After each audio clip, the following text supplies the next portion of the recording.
The second law of thermodynamics tells us that the universe evolves towards disorder. But when we look around at our world and at ourselves, we see all of this incredible structure. So what's going on?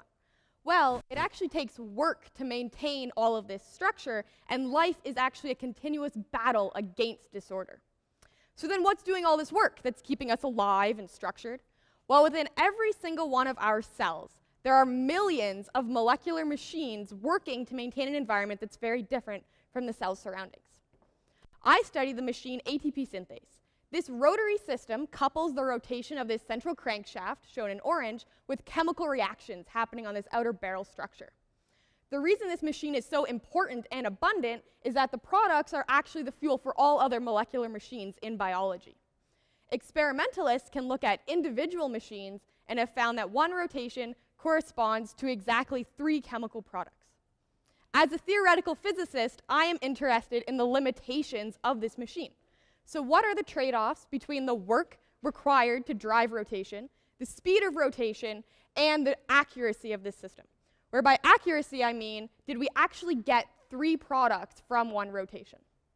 By creating computer simulations of this system, I can explore the fundamental physics of molecular machines. I have found that the accuracy of the system decreases from 100% to 0% if we try and drive it faster and faster.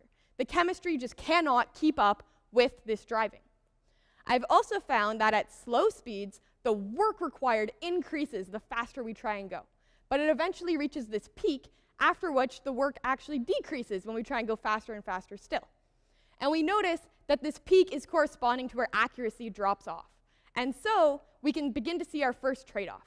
For the same amount of work put into the system, we could go faster with a lower accuracy, or we could go slower with a higher accuracy. I can also consider my system in the space of accuracy and work, where an ideal motor would be in this upper left-hand corner, with 100% accuracy and minimal work. The line here corresponds to a prediction from a very simplified physics problem, and the simulation points are here in blue. So these are from my own simulations. The future of my research is exploring whether we can ever cross this line. Could we drive this system in a way that's creating an even better machine?